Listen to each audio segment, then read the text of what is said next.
Peace and blessings, family. This is your brother Asar Imhotep with the Mwalimu Institute for the Advancement of Science and Culture, here on Saturday, November the 3rd, to briefly discuss some benefits for adding linguistics to your toolbox. And I'm doing this on the cusp of offering an online class for those who are autodidacts, those who are into Africana studies and the like, or theological studies and the like, and want to add some skills that will enhance their studies. So what I'm essentially arguing here is that linguistics enhances your studies on human populations. And so I'm offering a class on linguistics, and it's the first of a series of 3. And so the first series is going to be on just general linguistics. The second series is going to be on historical comparative linguistics. And then there's going to be a part 2 to the historical comparative linguistics. So 3 classes total. But right now I'm just offering the basics. It's a crash course. It's going to be 8 weeks. And you're going to learn the fundamentals to be able to understand some of the arguments in my work, in my upcoming work, which is going to be especially important, but more so individuals like Dr. Christopher Ehret or Jean-Claude Mboli or Cheikh Anta Diop or Dr. Theophilo Obenga, who utilize a lot of linguistic arguments as it regards matters of Africana history and culture. So I've been asked for years, if I would teach, linguistics and to get everyone up to speed, because it's not that many of us in the Americas who utilizes linguistics in their arsenal to the rescue and recovery of African history and culture. And so when they come across works like mine or Diop or Obenga and others, they feel kind of at a loss because they can, understand the overall arguments, but it's those fundamental details for which the arguments are made that a lot of people are having trouble with. And so I want to ease that for the conscious community, whatever you want to call the lay person, the general enthusiast, and even the professional who may have not had an opportunity to take linguistic courses, and understand why this is so important when we're talking about different subjects regarding African studies. And so I have a brief presentation. Normally I would have it in a PowerPoint, but there's a particular section in the PowerPoint that uses some equations, and I'm on this Ubuntu machine operating system, and for some reason the program that utilizes that's supposed to be the substitute for PowerPoint, it does all kind of crazy things to the formatting. And so instead of trying to recreate it in that program, I just decided to save it as a PDF. And so we're going to be scrolling through the PDF. So without further ado, I'm going to share my screen. And I appreciate everyone who is live. And, please share when you have an opportunity, and leave comments. And more importantly, go to the website, www.asarimhotep.com, and sign up for the course. It's just $40. And this is just an introductory price. So it's going to go up in a number of weeks. So take advantage of it while it's fairly cheap. But here we go. Sharing the screen. So now I will go to the presentation. So boom. So the original title of this is The Benefits of Learning Linguistics, Why Linguistics is a Key Component of African Liberation. And we can get to the liberation component of that a little later. But the date on here is the 2nd, which is Friday, which I did a presentation on my Facebook Live. So now I'm just doing this again on YouTube. So for those who haven't had an opportunity, A shameless plug, pick up my latest book, Nesubiti, King in Ancient Egyptian, A Lesson in Paronymy and Leadership. And so there are some key linguistic insights that help us to better understand ancient Egyptian concepts and the relationship between ancient Egyptians and sub-Saharan African groups. So pick that up. You can go to my website, www.asarimhotep.com, and hit the shop link, and you'll be able to get a hold of this text. So before I begin, you know, a lot of people ask me my quote unquote qualifications and where did I learn linguistics. And I want to give my intellectual genealogy because there's a mix in how I come to understand and continue to understand the field of linguistics. So way back in undergrad in 2001 or 2002, I went to a conference in Houston, Texas. It was an African American Studies Symposium conference. And I was presenting as an undergrad at this conference on the meaning of the word Kemet and my issues with the current arguments up to that time regarding the meaning of Kemet. And so there was a lot of scholars there, got a lot of good feedback, and a lot of good connections were made at this conference who have continued to help me and enhance my studies from that point on. But one of the individuals who I met at this conference was went by the name, of course, of or is known Dr. Mario Beatty, who's a well-known Medu Neter scholar and reader of Medu Neter, the ancient Egyptian hieroglyphic language. He teaches currently at Howard University. I think he was at Brown at the time in Chicago, I think. But at this conference, I met him. I think he saw my talk. We talked afterwards. And the first thing he said is that you need to have discussions with Dr. Theophilo Obenga. And he gave me his number, Dr. Theophilo Obenga's number. And so I called Dr. Obenga. At this time, he was at San Francisco State University in California. And so we began having conversations. And when he found out that I was in school for computer information systems at the time, one of the first things that he said is that, oh, you will be very good at linguistics. I think you should really consider it.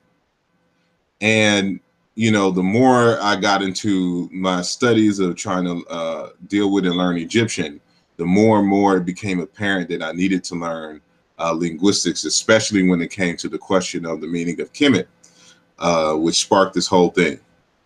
So around the same time, was learning the hieroglyphic script.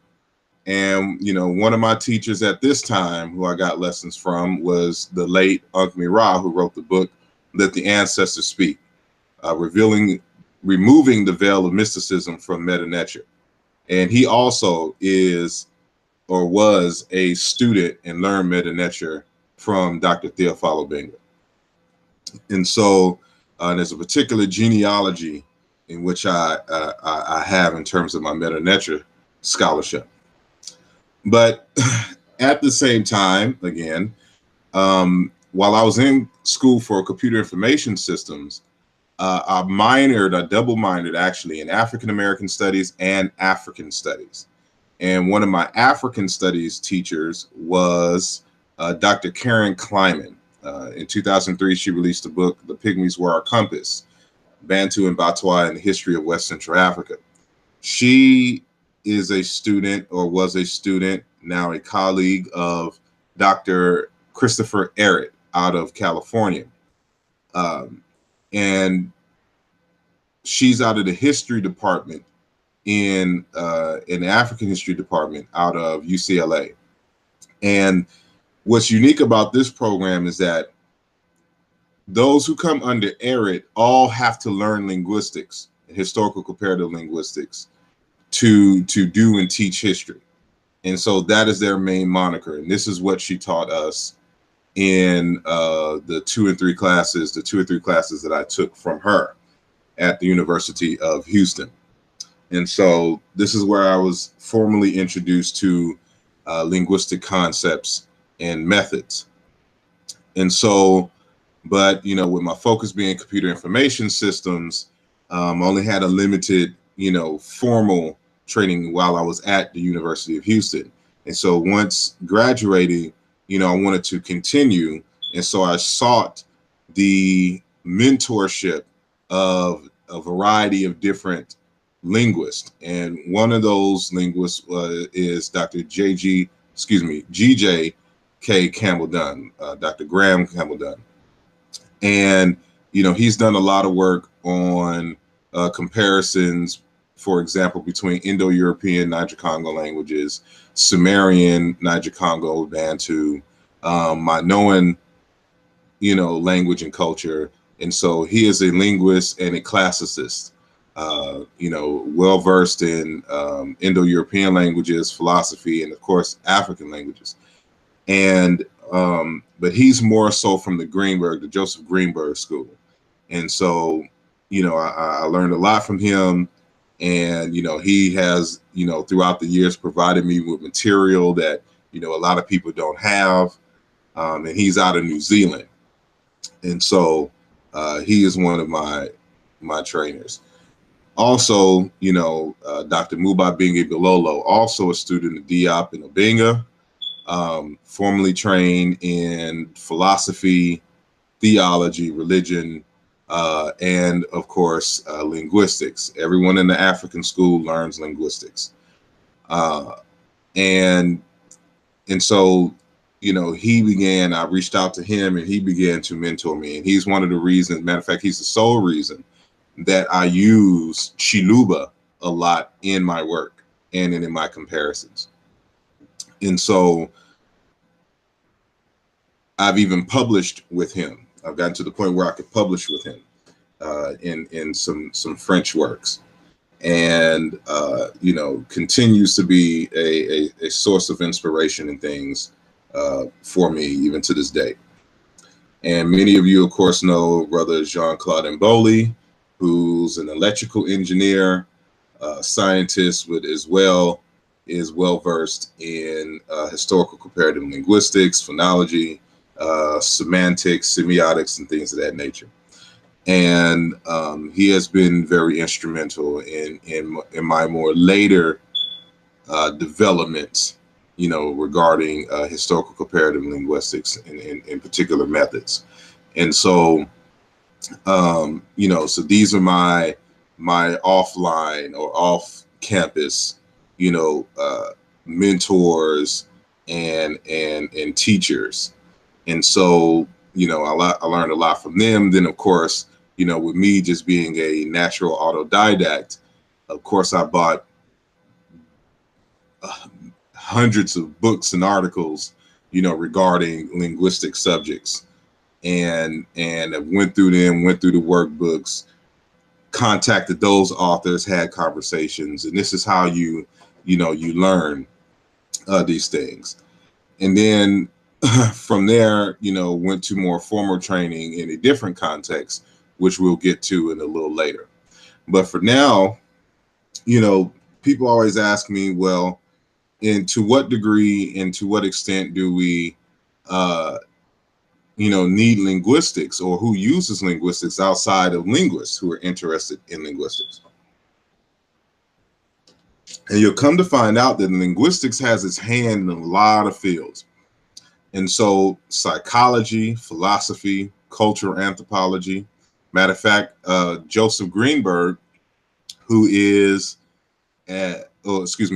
he has since passed, where we get the titles, get the labels for these African phylums, Nilo-Saharan, Niger-Congo, Khoisan, and Afroasiatic, comes from him. And he is a PhD in cultural anthropology, in the same way that Christopher Arid, Dr. Karen Clymer, are PhDs in history.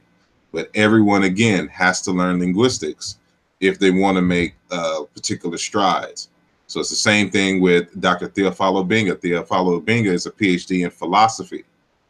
But again, you know, he has extra training in linguistics, in Egyptology.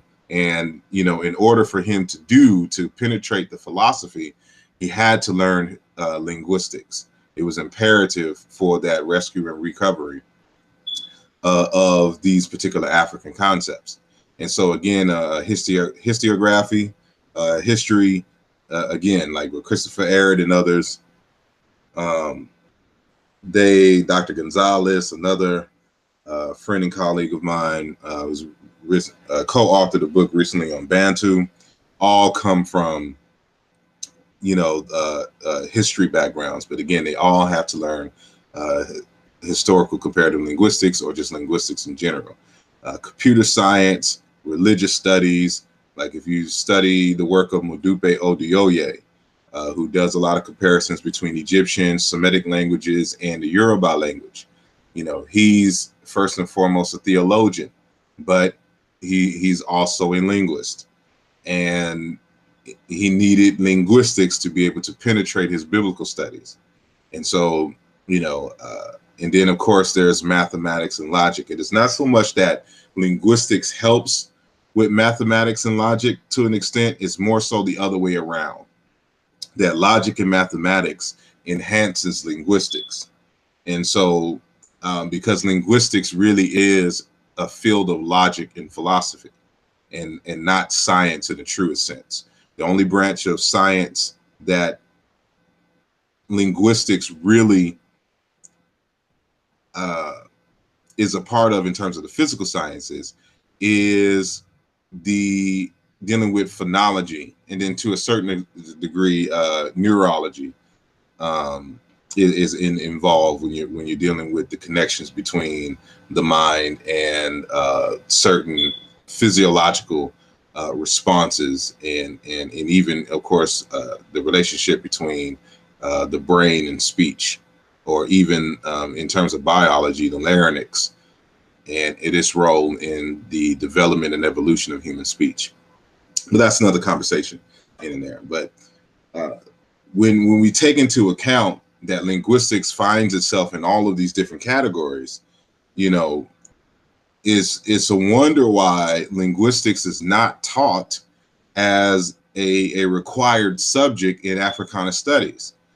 And in Africology, the African-centered or Afrocentric study of African history, especially at the Temple School, linguistics is a part of the entire makeup, because, you know, especially I would put it under the category of forensic linguistics. And so they even use linguistics in courts. And so when they're tracing and trying to ascertain whether a particular person wrote a particular like note, or if it was somebody's signature and all of that leans on the field of linguistics. And so linguistics is everywhere. And for those of us who are trying to better understand African culture and history, I don't think I have to tell anyone who's familiar with my work in this channel that linguistics has been indispensable for what it is that we do. And so it lets us get to the heart of the psychology of the inner logic of a people. And so this is one of the reasons why I wanted to offer this to the lay public. And so I mentioned Modupe Oduyoye earlier. And again, he is a theologian. I think he's in his 80s or something now, living in Nigeria. Here's one of his books, Words and Meaning in Yoruba Religion, Linguistic Connections in Yoruba, Ancient Egyptian, and Semitic. And in this text, he says, any student of African beliefs or of any pre-literate society who does not have this tool, philology and linguistics in general, is severely handicapped. Any researcher who undervalues it does so at his own peril. For language has preserved for us the inner living history of man's soul. Emphasize living. Language has been described as the oldest living witness to history. Without linguistic corroboration, archaeological evidence is tantalizingly inarticulate. And here is a challenge, to use Professor Idowu's words. Each one of us must get to know his own people thoroughly and approach their belief reverently and sympathetically, because we possess that which is the key to their soul, their language. So if you don't understand the people's language, if you don't understand the importance of language and understanding the psychology and the theology and the culture of people, you'll never be able to penetrate the people and to understand them. And so for us in the diaspora, who are the children of enslaved Africans, whose for the most part their ancestral memory has been erased, and we're trying to recover our ancestral traditions and culture and worldview, if you don't have linguistics as one of your tools, as an instrument of analysis, then you won't be able to fully understand that which you're trying to recover. You know, there'll just be concepts to you which you'll have some mediocre, understanding. But to have a full understanding, to be immersed in it, you have to deal with the language. And so linguistics helps us to do that. And so I mentioned the role in computer science. And so when I started going back to school and things for computer science, one of the things, there's several courses that we had to take on linguistics. And that's because the kind of field that I'm involved in terms of artificial intelligence and computer science is what we call the cognitive science. It's a cognitive science. So cognitive science is an interdisciplinary scientific study of the mind and its processes. And so you can see from this graphic here, these different disciplines that are all interconnected in various ways. And so, of course, we see linguistics on the right hand, but remember what I said, like with Mubabinge Bilolo and Diop and Theophilo Benga, they're all philosophers as well as philologists and Egyptologists. But it's the linguistics that helps their philosophy, that enhances their philosophy, the study of philosophy. And so, even Theophilo Benga has a whole entire book released in 2004 on African philosophy, but he's able to penetrate it because of his background in linguistics. And so you can't deal with philosophy without at the same time dealing with psychology, because the psychology and the linguistics and philosophy go hand in hand. And so remember that I mentioned Joseph Greenberg, who was an anthropologist, but he became a major name in linguistics, ironically. But he knew early that in order to understand African history, you have to understand linguistics, and you have to be prepared to go deep into linguistics and to make linguistic arguments. And so linguistics is connected to anthropology. And then, of course, if you're dealing with psychology, you're dealing with neuroscience, as I mentioned before. And then, of course, if you're dealing with computer science, you're dealing with all of this, and especially in linguistics, because we're trying to create code that mimics to a certain degree the logic of human language. And in order for you to be able to do that, you have to understand human languages. And the, what is syntax? What is morphology? What is saying a head word, in terms of a particular sentence? What is a semantics? How do we get machines to operate and think like humans? That's where the artificial intelligence is. How do we get computers to learn and respond in a way that humans do, but more efficiently and faster? In order for us to be able to do that, to create the code, we have to understand linguistics and anthropology, because we have to understand human social systems, because we're trying to imitate that via electronics and code.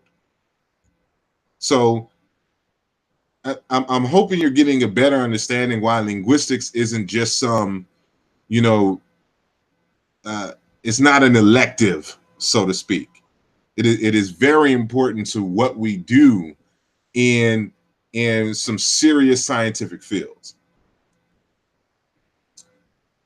And so, you know, now because the importance of linguistics and the relationship between linguistics and computer science, you can now get degrees, dual degrees in computer science and linguistics.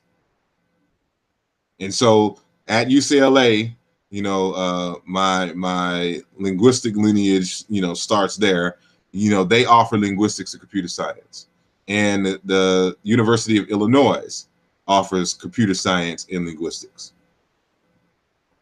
And so, you know, and so the way that we learn linguistics and computer science is a little different than what you would probably learn in you know, most programs, because we're learning it in a way and to codify it in a way that we can utilize it in script. And so the definitions are a lot more precise. We have mathematical definitions that must agree logically, you know, and ambiguity is out of the way, because of course we don't want to confuse the software program, you know, and things of that nature. So we can't be ambiguous and confusing, you know, and vague when it comes to these particular concepts. So we have to learn it in a way that is a lot more precise than a lot of folks who go through just a linguistics program would have to learn it. So, you know, linguistics as a tool in sociology. Now I'm gonna give you some examples. So for those who have my text, Nesubiti, you know, in the introduction, I have a brief discussion on the etymology of the word woman in Indo-European. And, you know, it traces the definitions, current definitions of adult female human. But it's literally a woman man in terms of its makeup of the word and how it is broken down. It's an alternation of the word wifman, where we get is really like wife man, or wife of a man, or wife man. And it means woman or female, basically, and female servant. This is going to be important as we move on.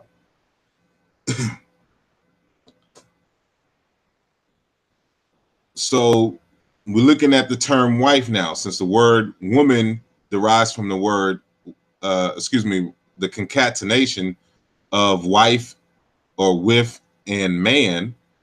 We look up the word wife or with, and it says from Proto-Germanic wiban, of uncertain origin. And it tells us here that, you know, of course, a woman, a female, a lady, even the word lady, I should have added the word lady here, because that's, you're going to find it's a derogatory term as well. But from Proto-Germanic, possibly Wifa, source of Old Saxon, Old Frisian, Old Norse, Danish, Swedish, Middle Dutch, and High German variations of uncertain origin.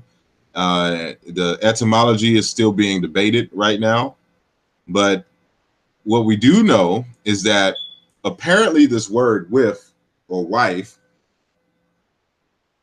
was felt to have an underlying semantic relationship to inadequacy. Its basic sense is inadequate, leading to a more distinctive formation with men. So it's the inadequacy, the female or an inadequate being, which leads to the more distinctive formation with men. Remember, that's where we get the word woman from. Dutch, for example, has the word with, which now means in slang girl or babe, having softened somewhat from an earlier sense of bitch. The modern German cognate also tends to be slighting or derogatory. So we understand that this word has more so of a derogatory sense to it. And so it's not a word of honor and praise. It's derogatory. So let me see. from 1200, whip took on a common, almost vulgar tone that restricted its usage in certain circles, and it has been replaced by frau. And I'm not quite sure how you pronounce that. I don't know if it's frau or frau. The more usual Indo-European word is represented in English by queen. Words for women also doubled for wife in some languages. Some proposed Proto-Indo-European roots for wife include whip, to twist, to turn, to wrap, perhaps with the sense of veiled person, and more recently, gwib, a proposed meaning shame. Also, pudenda, which is a how should I say, a female body part. So they're known basically for their vaginas and anything associated with it. And so it's female pudenda from one of the proposals in terms of the origins of this word. And so, they mentioned the more notable term queen. So now when we think of queen, especially in the conscious community, we think of it more so in terms of royalty, but that's not its historical association. The word queen, young, robust woman, also means a female serf. Remember, the word woman means, in many respects, a female servant. So a serf is a servant, probably from the same root. A hussy, a prostitute. So remember, we got the word bitch for wife, and so a queen essentially is a prostitute, a servant. And so, that lets you know the relationship between a queen and a king. Sorry for the phone. But that lets you know the relationship between a king and a queen. A queen is not on equal standing as a king. A queen is a servant. She's a prostitute. She's a hussy. She's the worker, in essence, of the king. And so I'm saying all of this to say, and to give an example on how linguistics helps us to understand history and sociology and cultural anthropology. So when we look into the Indo-European culture in general, we notice that their women are not valued as high as in certain other cultures around the world. And because they're not valued as such, as we have just seen, all of the words associated with women have a derogatory sense to it. And so now we see how that psychology plays out in Indo-European culture. So for example, when I had more recently took a class on Greek and Roman history and culture. And this is the book that we read, The Romans, by Anthony Kahn. And so he says in the text, the Romans believed that all women should be under the control of a guardian who might be the father, husband, or a male relative, or someone appointed by the will of the father or husband, or by an official of the state. So women were under the guardianship of men, period. Whether it's the husband, father, brother, whoever, as long as it's a male. So there's a hierarchy here. Women are under men. The only exceptions up to the time of Augustus were the 6 Vestal virgins. After Augustus, the rule was relaxed in cases of freeborn women who had 3 children and freed women who had 4.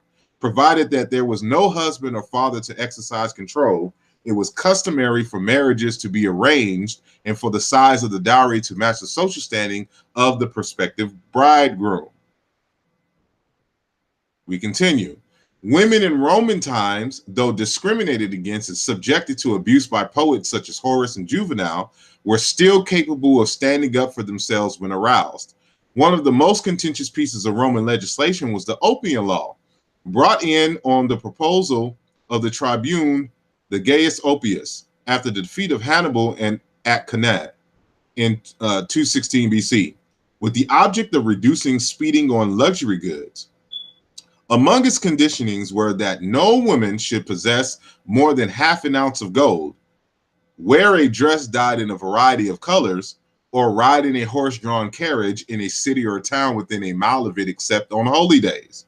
So they can't drive by themselves except on holy days. They can't wear multiple colored dresses, and they can't have in their possession more than half an ounce of gold. So the point of this being is, when you understand the history of feminism in the United States, you got to understand European history as a whole, but more so to you see how the linguistics enhances it. So the very term that they used for a female human being were all derogatory terms. Then it explains why the men felt that they should treat their women the way that they do. So if a woman can't have more than a half an ounce of gold, of course you can't pay a woman equal pay, because they don't deserve that. It's in our culture not to pay and give women, and have women have just as much money or more than men. So again, in a sociological, historiographical, cultural, anthropological sense, linguistics helps us to get clarity on this history. And so you can understand why these white women, fight the way they do, and to the extent that a lot of them really just hate men because of the way that these European men treats them. And so this is one reason. This is one example of the use of linguistics in sociology and cultural anthropology. So now in history. So remember, Christopher Ehret is a PhD in history, but he is more known so as a linguist to a lot of folks. But in an article, Language Evidence in History, Language Evidence in Religious History, Dr. Christopher Ehret made these words, or wrote these words. Word reconstruction alone usually allows only modest inferences. Its main usefulness is in establishing historical continuities. That's going to be the key there in the establishment of historical continuities. If a name used today for a particular kind of spirit, for instance, can be shown to go back with little or no meaning change to an earlier language ancestral to the modern one, then the concept denoted by the term can be seen to have been current at least since the period of existence of the ancestral language. That evidence by itself will not, however, define the position of the element in earlier systems of belief. That is, will not testify whether or not its overall role or significance in thought were the same as the present. So basically what he's saying is that, what linguistics does in terms of historical comparative linguistics, because word reconstruction and phonological reconstruction is one of the main purposes of historical comparative linguistics. So this tool of analysis allows us to reconstruct history, but more so it allows us to make historical connections between groups, and ancestral groups. So if we have two modern groups who have the same word for a particular type of spirit, and it has been demonstrated that these two groups are related, we can infer that this word goes back to the mother language and culture that gave birth to the two modern cultures that are distinct today. And so what this analysis does is demonstrate the connection between the religious connection between these two groups, but also the connection to some ancestral culture in the past. And so this is exactly, the kinds of things that we do. So for example, in Mboli's work, he demonstrates, for example, that the bilabial nasal, voice nasal M in Chicam or Egyptian, Middle Egyptian, corresponds to a nasalized voiced velar the G sound in Sango, which is a language in the Central African Republic in Central Africa, just right above the Congo. And what you can see between these, I have them bolded, is that wherever you see M in Egyptian, you see Sango has ng, as in sing in English. And so because these words do not relate to each other in any form or fashion, and these are regular, there's a regular sound and meaning correspondences between the two languages. These two languages are connected historically. And so, we tentatively reconstruct for both of these sounds. The mother tongue must have had this sound here, ngu. And this ngu became G in this language, and then it was subsequently nasalized. But in Egyptian, it became M. And in Egyptian, M and B interchange and correspond internally when we do an internal analysis throughout the diachronic history of Egyptian. So this one sound from the mother tongue became this sound in Sango and this sound in Egyptian. So, of course, with some other more detailed studies, we can demonstrate that the Sango language and the Egyptian language derive from the same mother tongue. So there's historical continuity. So we should be able to go to Sango to help explain some obscure concepts in Egyptian, in ancient Egyptian. And so that's the historical continuity. And so it doesn't just stop there. That same phenomena happens, between Egyptian and Kikongo or Chikongo. And so this word ngolo, force, becomes, it corresponds with bara. This here is actually an L or R sound.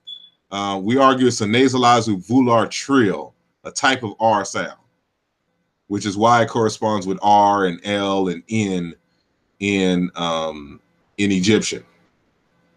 So, but this is like bara, this because of this wa suffix. But it's force, might, power. Some people just say the ba, but it's not ba. That's not an A sound. Ngo, leopard. Here we go again. Bara. And I'm just making up vowels. So we don't know what the vowels are in Egyptian. So, but leopard skin, leopard, panther. These are the hieroglyphs for it. And so the Chikongo language drops this sound. So it no longer has, it only has the beginning sound, this here. And so remember I told you that M and B correspond and interchange in Egyptian. And so the same word for leopard skin and leopard and panther, they actually pronounced it with an M sound. But it's the same, fundamentally it's the same word. It's just a word for big, dangerous animal. Because you'll find this same word for elephant as well. So it's just talking about big, dangerous animal. And so in one dialect, they use M. And so it lets you know that there was probably a sound M, like in comb, like, comb your hair, that M sound at the end, and that split. But we also see Sim. So you'll always hear about the Sim priest. But in Bantu, they are known as Sango. In South Africa, they are known as Sangoma. They have another suffix to it, Sangoma. And so this is a Sangoma priest doing divinations right here with the fly whisk on the floor and another instrument for doing divination in his hand. Pay attention. But notice also the leopard or cheetah skins.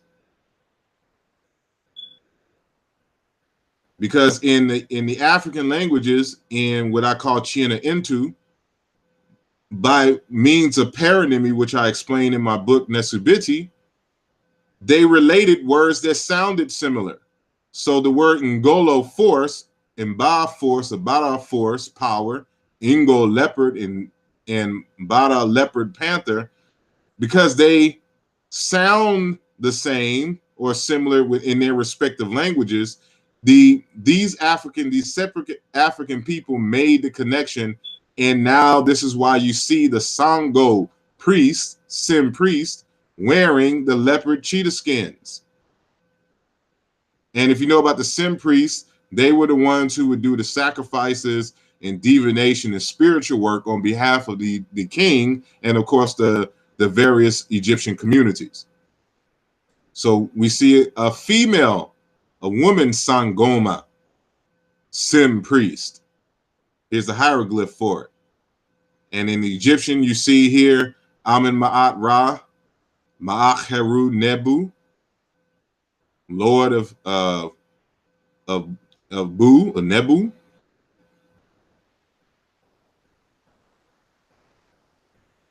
And you see here with this, and I forgot to put the source of this, but you see the Sim priest here with this item in his hand, this stick, the same stick that you see here, that this woman, Sangoma, Sim priest, is holding in her hand. Let you know that he's doing divinations. And so you see also the fly whisk in her hand. Same as you see over here at the bottom here for the hieroglyph, for the determinative for the Sangoma. So we're showing continuities. The same way that Egyptian and Sango has continuities, the Amazulu and the Bakongo have continuities with the ancient Egyptian. They all derive from the same mother tongue source. And so, you know, these are the extended and living traditions which you find in ancient Kemet amongst these Bantu speaking people. So there's historical continuities that, you know, allows for us to make these particular connections. And so even in your religious studies, and so this photo that you have here in Pennsylvania, Pittsburgh specifically, a lone gunman ran into a synagogue and killed 11 people. 3 of them included were police officers. And so President Trump, you know, probably under pressure, came to Pittsburgh to pay his condolences. But there was a group of Jewish people that belonged to an organization called Bend the Arc. And they wrote an open letter to President Donald Trump. And in that letter, which I will not read the whole thing, these 2 lines stood out to me for different reasons. But it says, President Trump, you are not welcome in Pittsburgh until you cease your assault on immigrants and refugees. The Torah teaches that every human being is made B'Tselem Elohim, in the image of God. And so the argument is that since President Trump has run and successfully won the presidency, his presence and his rhetoric has awakened and put battery packs on a lot of racist individuals who have been committing acts of violence across the United States. And that this act of violence from this one individual is in part the result of the green light to act a plum fool given by the president because of his own rhetoric and his not being held accountable for what he has said and done in the past. So now everybody else feels that they can do the same and get away now that they have a leader that allegedly has their back in this present time. And so he's the authors of this open letter is saying the Torah teaches us that every human being is made B'Tselem Elohim, in the image of God. And so I have highlighted in red the root here, zelim. And so this is Yiddish Hebrew here. But what they're talking about comes from the Bible, Genesis 1:26, where it says, let us make Adam in our own Selim El-Hayam. And so this is a glottal stop sound in front of Dam. We don't have this in English unless you really kind of, remove some sounds. Like when you say something instead of something, something. It's like it's a almost sound that gets stuck in the glottis in your throat. And so it's Adam, Salim El-Hayam. And so this is a plural marker here in Semitic. And this is a word for gods or powers, or in essence, angels. But, Elo in the sense of El is the singular God. And so this word here, Selim, finds cognates in the Chadic languages. And so it's Chelim, spirit double, personality soul. In the Payam language, Shalom, spirit double, personality soul. Now, why is this important for understanding this verse in Genesis 1:26? Because everyone interprets this word Selim to be the image, as if it is just simply a mirror image, like in how we look. So this is why everybody thinks that, God resembles a human being, because of course, if we're him and we're in his image, then God has to have a physical makeup like that of a human being. But that's not really the case, because this word has to deal with a personality type, a spirit double. And so when it says, let us make Adam, remember Adam, well, it depends on which verse you read, because in one verse, Adam is singular, and then in another verse, Adam is a group of people. And whether they are human beings or not is questionable, because when they want to say human being, they say Hadam Enosh. Enosh is the word for human, or son of Adam. Those are the humans, but these are another group of individuals. But that's a theological debate for another time. But in other words, here the humans are the spirit doubles of the angels. It doesn't necessarily mean that they look like them physically in terms of makeup, but that their makeup, who they are in terms of the humans in general, is the spirit double in this world for them in the spirit world. And so there's a particular assessment that we got to understand within the African context. And that is, every human being, according to tradition, has a spirit double. In the Akan, they call the spirit double the Sunsum, or Sunsum. In Tree, it's Sunsuma, or Sunsuma. And so you'll also see it as the shadow in a lot of literature. In the Yoruba tradition, they say Ori. In isiZulu, it's Ina. And I know for those who are familiar with the Yoruba tradition, and they say that the word Ori means head, there is a homonym Ori, head. But Ori here is your spirit double. That's why you pray to your Ori. So I wake up in the morning and I say, Ori, guide me, Ori, guide me, Ori, guide me. Ori, support me, Ori, support me, Ori, support me. Or support my abundance, or support my future children, or support my relationships, or protect this house. It is my Ori whom I shall worship. It is my Ori whom I shall worship. It is my Ori whom I shall worship. Protector of the children, my inner character is thankful. Ashe. Let all good things come to me. Ori, give me life, I shall never die. Let all good things come to me. The spirit of light belongs to Amakisi Ashe. Elero, Elero, Elero. Orimopuyo, Orimopuyo, Orimopuyo. In English, Arumila please to sin, Arumila please to sin, Arumila please to sin. Ori, I call on you, Ori, I call on you, Ori, I call on you. This is one of the prayers in Ifa, in the tradition of Ifa. That you wake up and you get your mind right, trying to get your Ori in alignment. So you and your spirit double can work together during the day. And so These spirit doubles, they act as guardian angels, and they are your spiritual directors of the fate of the person on earth. As a matter of fact, the word genius in English is etymologically refers to a spirit double. And it says tutelary or moral spirit who guides and governs an individual through life, from the Latin genius, guardian deity or spirit which watches over each person from birth. Spirit, incarnation, wit, talent.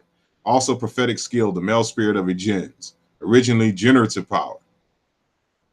Thus, to successfully engage in any enterprise on earth, one must consult his divine alter ego, therefore their double.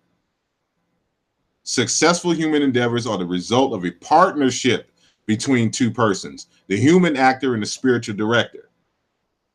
So we, for the angels in the biblical tradition, for the Alahayim, the powers, we are the agents that get stuff done on earth for them. They are our agents on the other side that helps to get stuff done here on earth from there. So that's why in these African traditions, you have your Sunsum, your Oris, your Innas, that you're supposed to be in alignment with,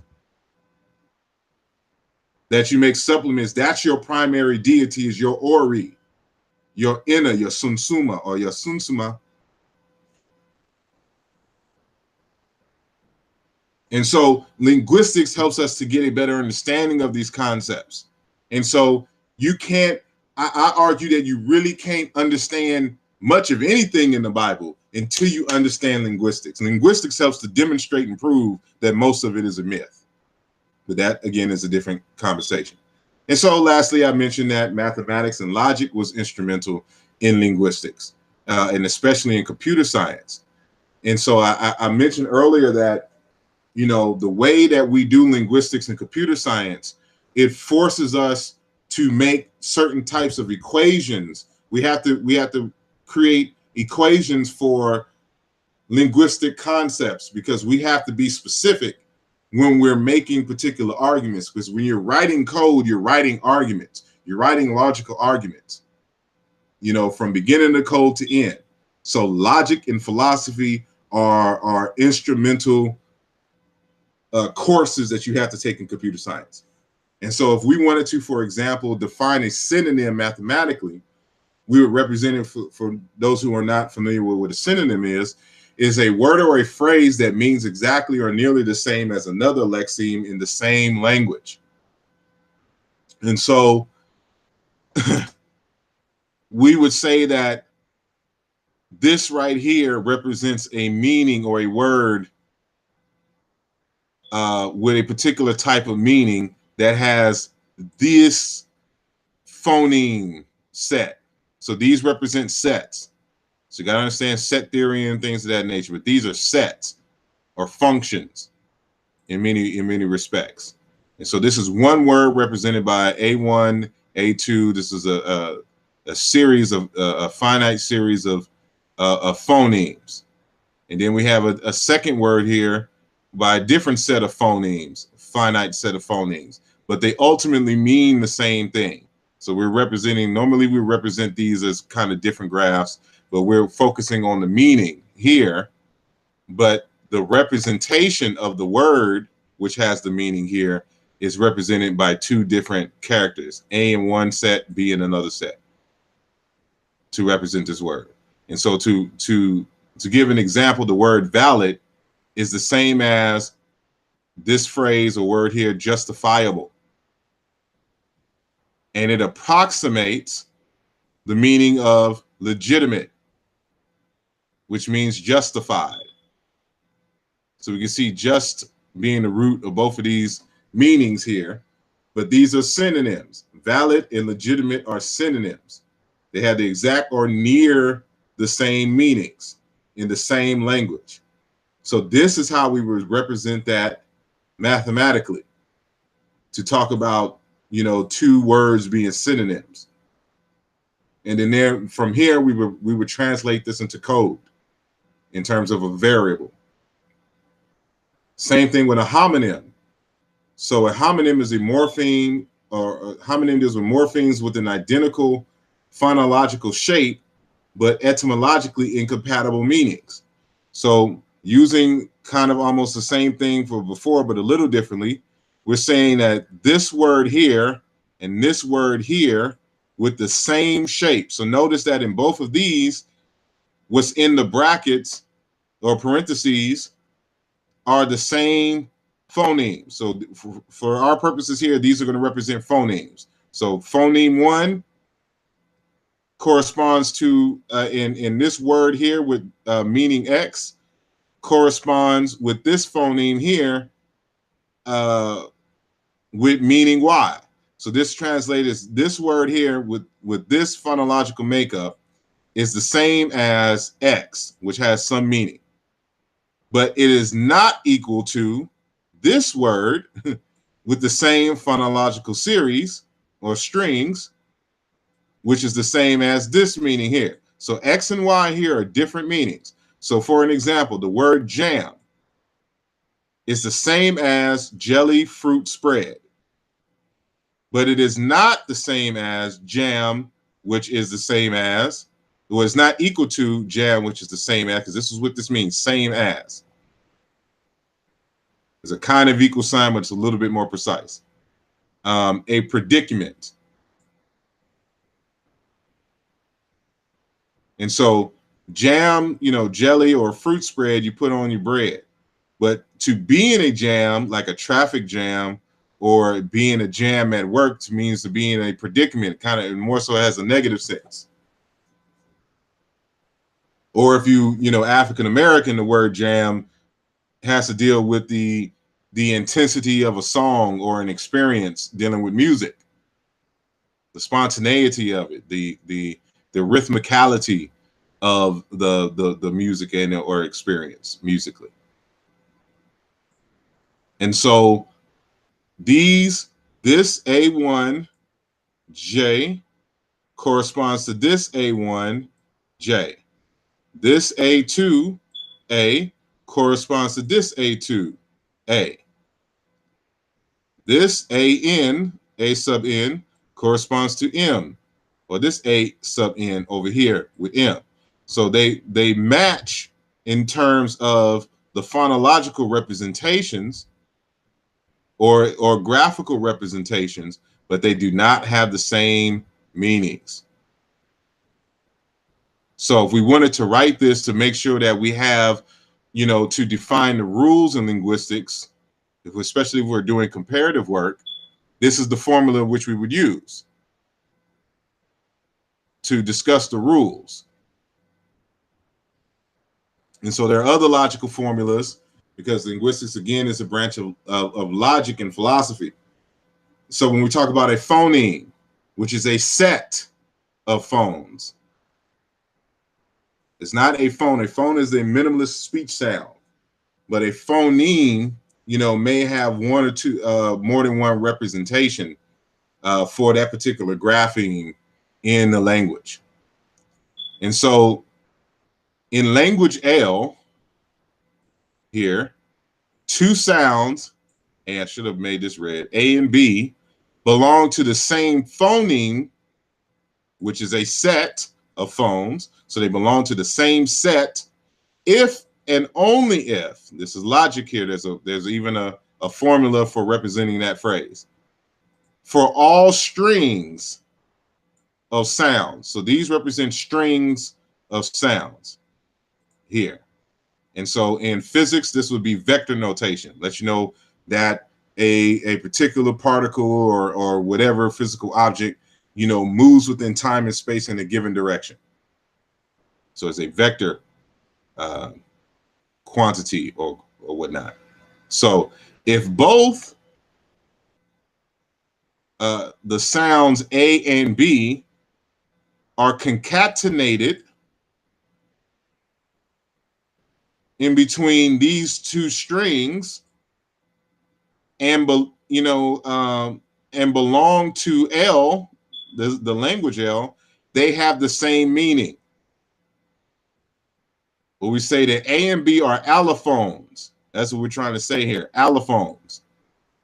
That means you can switch these sounds, whatever these sounds represent, in that one word or two words, and it will not change the meaning of the word.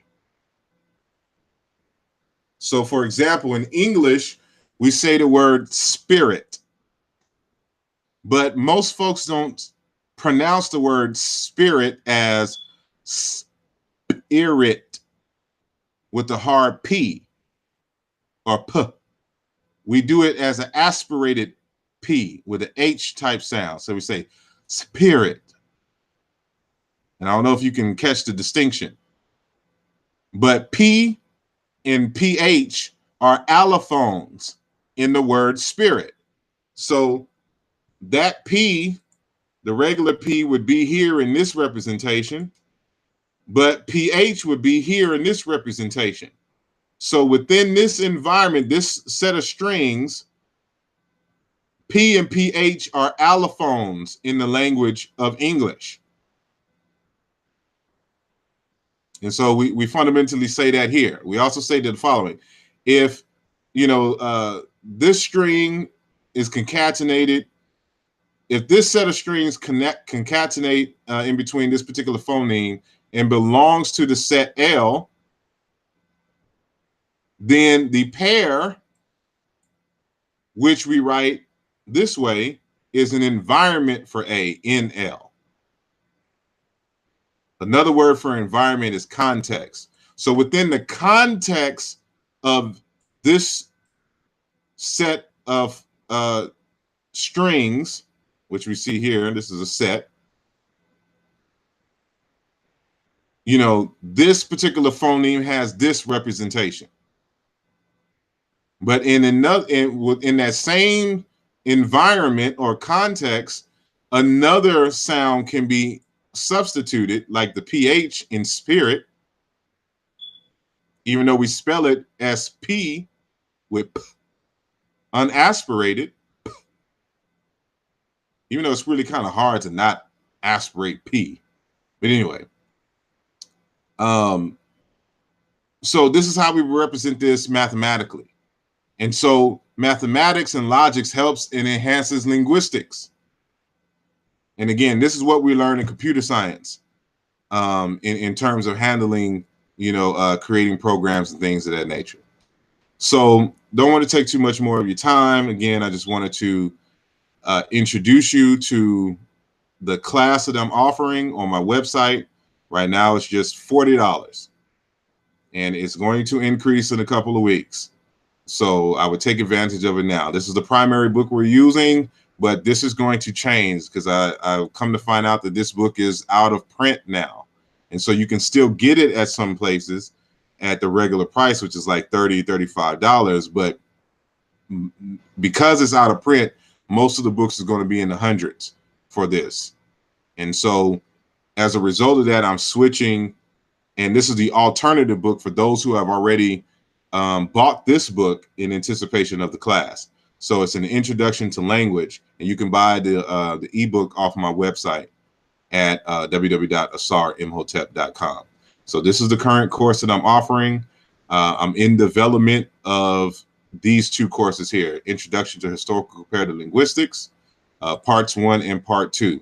So now we can really get into the meat of things and really penetrate Sheikh Anta Diop and Dr. Theophilo Benga and Mboli and Muba Binge Bilolo's, and of course my works, by understanding, this. But before you can get here, you have to understand these basics here. So this is the foundation, these works. So I appreciate everyone for listening. If you're listening live, I will see if there are any questions. And I can stop sharing my screen. Actually, I can't see if there are any questions because I can't see where. I guess I would have to go to my other computer because I don't want to slow up this one to see if there are, in fact, anyone, with any particular questions. So bear with me for a second. as I go to my YouTube page at the moment on the other computer. So if you see me looking this way, it's because I have another computer right here. So I will pause it. And so let me see if there's anything in the chat room. Waiting for it to pull up because it's acting kind of slow. So let me see. I don't see any questions. I want to say hello, Monica, Mac Tip, Patrick Beecham, Robert Rand in the chat room, the Moon Tassetti, Peace Brother Garfield,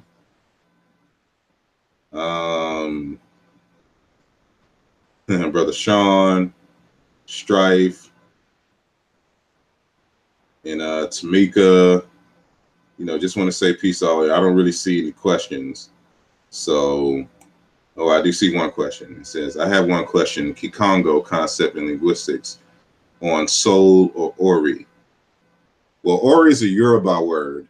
If you can kind of retype your question so you be a little bit more specific so I can at least try to answer it more accurately. Brother Richard Fortune. So, sorry, what is your thoughts on the practice of circumcision? I really don't have, you know, any thoughts. I understand it historically.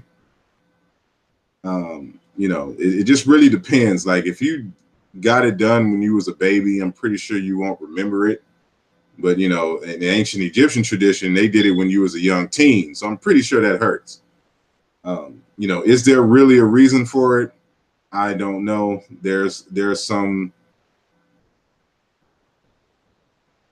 psychological reason for why that happens. And I haven't been able to really kind of pinpoint because it's so old a practice that it's kind of hard to penetrate why people do that. So I've heard reasons of, you know, opening one's feminine power to, you know, this whole concept of rebirth and things, you know, and they're plausible, but, you know, I need something a little bit more precise. So I don't really have an answer, you know, for that. And so, you know, I'm more of a descriptive type person, and meaning that, you know, first and foremost, I'll study for the fact of understanding something the way that it is without trying to pass judgment on it. So, you know, a lot of things I understand is cultural. So I try not to have, you know, unless it's just a clear loss of life and just unsuper necessariness, like with female circumcision, to me, that's just ridiculous. But I try to understand first and foremost from their culture perspective, but there's just really no reason. You know, men just have extra foreskin, and, you know, it evolved that way for some reason. Maybe it protects from something. I don't know. That's a biological question, but, you know, I don't really have too much of an issue with that when it comes to men. But when it comes to women, and that, there's just no point. So let me see. Message retracted. I'm waiting on Brother Fortune to reword his question. Remember that his question was, I have one question, Kikongo concept in linguistics on the soul or ori. So, okay. Could you explain why Hebrew is considered authentic? I keep finding sources that say that Hebrew today is actually Aramaic and ancient Hebrew is actually Phoenician. If that's the case, what's Hebrew? No, Hebrew, well, yeah, Hebrew is actually a Canaanite dialect. And so you have a group of Syrians and some other folks who settled in Canaan and adopted the Canaanite language. And over time, it began to develop its own dialect in the same way that New Orleans English is not the same as the English in New York for New York cats. and you can always tell when you're in the presence of any one of these, you know, two language speakers in the Black community. But that's essentially what it is. So I don't know what you mean by authentic. I mean, it's an authentic language, but today's language is changed in a way that all languages change. So there's no such thing as an inauthentic language. All languages are legitimate. Is that languages all change, and they reflect the history and culture and the circumstances of a people at a given time. So if you can understand that, I hope to answer your question. And so is soul. So what is the soul? I have a whole lecture on that. So just go to my YouTube channel and look for my, what was the presentation on? Why spirituality is not science and all this other kind of stuff. I go through what the soul is. And if you have my book, Nesubiti, I give you what the soul is in Kikongo. And so, you know, it's just your name, you know, but, you know, there's some discrepancies on how certain dictionaries define the soul, trying to translate into English, but ultimately your soul is just your name. Asar, always great and well presented information. Unrelated question. In the introduction of your book, Nesubiti, you mentioned the ritual in some African cultures of changing the female to a male. I assume there's some more and it just wouldn't let you type anymore, so I'm gonna wait a little bit. So the rest of your question will pop up if that is not all of your question. So what I talked about in the beginning of my book, Nesubiti, is that the concept of gender is a little bit more fluid in many African societies. And so you can ritually become male or female depending on what particular circumstance, because the idea of a male or a female has to do with a particular type of role, you know, within the society. So if you play a certain role, in that role you are a woman if you are born a male, and vice versa. And so there's one example that I gave that they had to deal with inheritance. The culture had to deal with inheritance. And so the inheritance goes to the firstborn male. But if someone doesn't have a firstborn male to pass their inheritance to, they have nothing but daughters, like in the case that's cited in the book, then they would just magically, you know, make the daughter a son. And now she gets the inheritance. And so just keeping with, you know, customs. So, you know, a lot of African traditions, they are really big on customs and tradition. So instead of totally changing the tradition, they'll just alter it anyway so that the tradition stays intact. But they still are able to accomplish what they need to accomplish. So in this case, the inheritance, the property going down and still being within the family, but the father not having any male heirs makes the daughter a son, and she now is able to inherit. Doesn't mean that he thinks of her as a male child. That's not what it is. It's just a title. So in other words, a male and a female, a man and a woman are titles in many African societies. It doesn't necessarily reflect gender. And so that's what I discussed at the beginning of the book.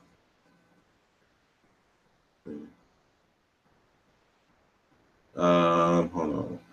Why do you think in non-paternal culture or society where the distinctions aren't important, would that ritual even be necessary? I think I just answered that in many respects. So let me go to the next one. They tried to pass it off as if there was no mother tongue. What language is Hebrew a dialect of? Thanks for your time. This is very helpful. Okay. You're welcome. Brother Patrick in Richmond, your work has helped me to understand deeper the religion and my part here in the islands, Paulo Mayombe. I appreciate it. Is that some gay thing, Tamika? No, it's not a gay thing. Again, it's not. These are not sexual. This has nothing to do with sex. And, you know, another thing that you're going to have to understand about, you know, learning other cultures is that your cultural, your current cultural lens will sometimes cloud how you perceive other cultures and how they do things. And as a researcher, you have to abandon that practice. So that's why I mentioned earlier that I try to understand things the way that it is, no judgment, so that I can understand it from the cultural standpoint, from the people who I'm trying to study. So that I don't, so for instance, if you go into the Middle East and in Africa, men hold hands. It's a sign of friendship. In America, because we're so hyper sexualized here, two men holding hands is a sign that they are homosexuals, that they're not just friends. And so you can see ancient Egyptian and Nubian artwork and statues with males holding hands. You can find the same thing. You can go in the Middle East right now, in Israel and in Saudi Arabia, and you will see men holding hands, but they're not homosexual. It has nothing to do with sex. It's just a sign of friendship. But because we live in a very perverse place over here, that's what that means over here. You know, and so it's just like we can do this even on a street level. So for instance, like when you go out to Cali and you say that somebody is a crab, or you talk about BK, being a crab is a derogatory term given by members of the blood gang when describing the Crips. They call them crabs. And so when the Crips want to talk about, you know, their ability or willingness to assassinate members of the blood gang, they say BK, like my name BK all day. So when you in California, you got to watch your words. You can't be talking about somebody's a crab dude, you know, because that's a disrespect to an entire gang of people. You can't talk about this entire gang. But if you go to New York and we talk about BK, we ain't talking about no blood killer. That's Brooklyn. Brooklyn all day. Every square inch of Brooklyn is BK. That's why you go up a little bit north, you in the BX for the Bronx. And when you talk about a crab, it's just some shiesty dude. He's like, oh, this dude's a crab. It has nothing to do with talking about gang members. But I'm using this as an example to show you that, you know, you have to understand things in context in the places that it. You can't judge the New Yorkers and how they use these terms in letters in the same way that the people in Cali do. But if you're a New Yorker and you go to Cali, you better make sure that you understand the difference, or you can have problems in Cali, Texas, Arizona, you know, places like that, that whole Southwest, West Coast that have that same culture. And so when you come to New York, understand that you're going to hear that stuff all the time, and it's not going to mean the same thing as what it means back home in Cali. So it's the same thing in this respect. So I hope I'm kind of rambling now, but I'm hoping I'm answering your question and bringing some clarity. So hold on one second.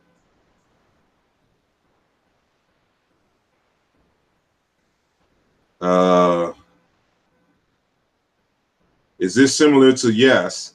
Like in some cultures, I mentioned that some women become wives, but it's not sexual. They don't have sex. It's a title. It's a social standing. And when you become a wife, it comes with certain privileges. So they're doing that to help their family in a certain way. And again, so these words, you got to be real specific in the context of the culture. And so there's even a book called what is it? Male daughters and female husbands, talking about the social situation in Nigeria, so you can understand that. So I forgot the author of the book. I have it, but talking about, you know, these ideas in Nigeria, and it has nothing to do with sex at all. Yeah. Hold on, peace and blessings. Jalbino, peace and blessings. Thank you for your work, or peace, and again, thank you for your work. You're welcome. Let me see. Let's see, not again, anything in Somali. I just couldn't understand why. Anybody? I can you two men kiss and I be gay. Can two men kiss and not be gay? It depends. Again, you know, in some cultures, men will kiss each other on the cheek, like in Italy, like in the Middle East, and some places in Africa. But kissing in the mouth and tonguing, no, I think that's universally gay. Let me see. Are you familiar with the argument made that the true people of the biblical text are actually an African tribe called the Ewe people? There's a guy who uses language to identify them in the Bible. You, first of all, when you go and deal with African people, you know, because there's a certain prestige associated with the Bible and the Quran, every damn group swears that they are the people of the Bible and the Quran. And the bad part about it, which a lot of them gets some justification, is that the Semitic languages ultimately are related to African languages. To what degree of their relationship is still being argued and debated in certain circles. And so, you know, I have my opinion on that as well. Matter of fact, Jean-Claude Mboli is working on a work as we speak, which goes into that argument. And, you know, he and I are on the same boat in terms of our interpretation, that it is ultimately is a mixed language, and that it was some group of Africans who came out of Africa who met up with a group of people in the Middle East through long contacts and intermarriages. They created a Creole, which became then a first language, and Proto-Semitic is born. And so there are a lot of words that come out of Semitic that are in Semitic that you'll find cognates for in African languages, like Ewe. And so I mentioned, what's his name, Dr. Modupe Oduyoye earlier. And so his textbook that I mentioned, do I have? Yeah, I have a copy here. So the meaning, it's going to be hard to read the title, at least from this. But words and meaning in Yoruba religion, linguistic connections in Yoruba, ancient Egyptian, and Semitic. You're going to find cognates with these languages, but that does not mean the Ewe people are Israelites. And so there's ways that we can tell that, and historical comparative linguistics will bear that out. So again, linguistics, it is a tool, it is an indispensable tool for answering these types of questions. So we can tell off the back if the Ewe people are lying or not, or if they're just trying to associate themselves. Because you go a few blocks from there, and there's some group there that swear that they're original Arabs, and they all just happen to be Muslims. And so, you know, it's we have to be able to separate fact from fiction, and you have to have tools to be able to do that. My accent. Hold on, are you familiar? So Richard Funch. I remember when I was in college in New York, my accent, calling a guy, "What's say de man?" Some guys heard me, thought I was saying diamond. Man, why speaking about my man's like that? Okay, y'all having another discussion over there.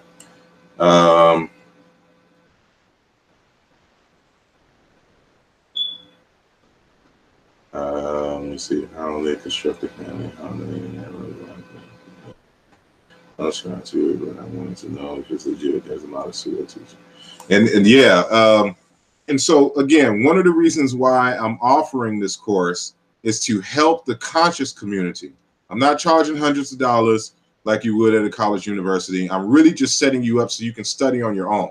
I'm giving you the foundations, what you're going to need to know, which I had to learn out the hard way, you know, over a number of years. I'm trying to cut that out for you to give you the raw basics so that when somebody makes claims like this, you don't have to go to no authority to see if they're correct or not. You can go into the information yourself and ask the critical questions. And so this is one way that we can get the pseudos out of the way, where they can't go too far without being confronted with, you know, researchers such as yourself who understand and who have this tool at their disposal. So, you know, when you have people talking about Africa comes from Africa Newt, Africa Ra, and can't show you that in the hieroglyphs in any particular papyrus, or can't break down and name none of that, can't tell you what language, how that came, how the Romans even got it from ancient Egyptian, and they ain't deciphered hieroglyphs yet. You know that pseudo, or when the Moors want to say every MR consonant sequence that they find in the book means that all these people around the world were Moors. But they can't tell you the Moorish language. They can't tell you a pronoun in the Moorish language, because there is no Moorish language. The Moors spoke Arabic. They were Arabs who were ruling black folks in Northwest Africa, in West Africa. They were not, there's no black original Moors. But you know, if you don't have a linguistic mindset, you won't know what questions to ask them. Ask them, what's the word love in Moorish? How do you construct it? What's the typology of the language? Is it subject, object, verb, verb, subject, object? How do you construct sentences in Moorish? Because they want to claim that every language, every group was Moors, but they don't know nothing about what book. Can you point me to a book that describes Moorish language? Can you describe the word Moor in your Moorish language? You know, these are the kinds of questions that you have to ask. And so, you know, linguistics, if you understand it and proper, remember, linguistics is about logic. So it enhances your logic to be able to make certain arguments with people regarding certain concepts.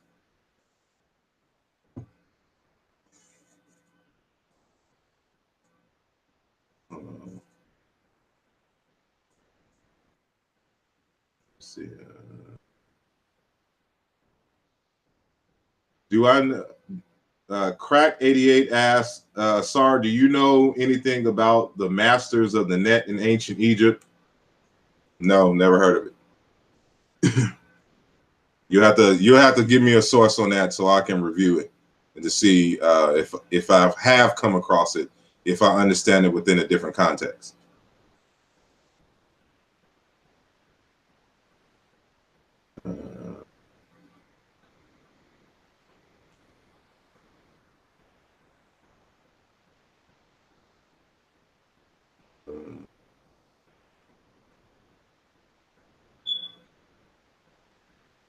Let's see.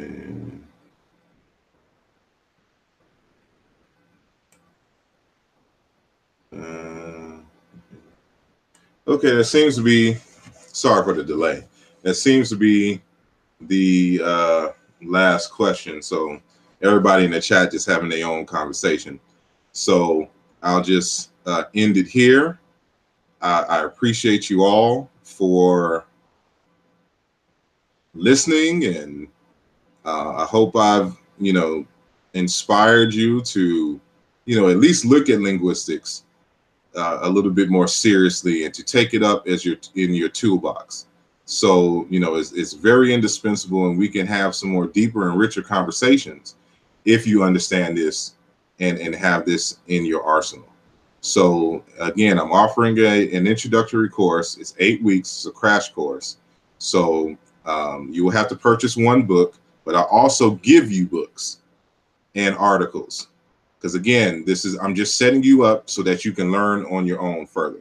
And of course, myself and you have a whole community of people who understand this stuff that you can continue to ask questions and learn under. And so we're going to go from the introduction to a more advanced, the historical comparative linguistics. But since phonology and all of that stuff is very important, you need to understand that first.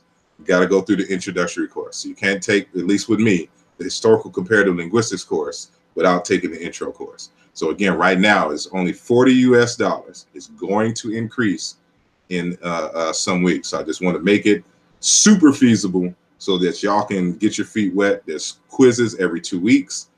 And you get a certificate at the end, and hopefully we can get together and do some linguistic works. So I appreciate your time. I appreciate your energy. I appreciate your questions, and y'all have a blessed Saturday evening, and I will catch up with y'all later. Hotep.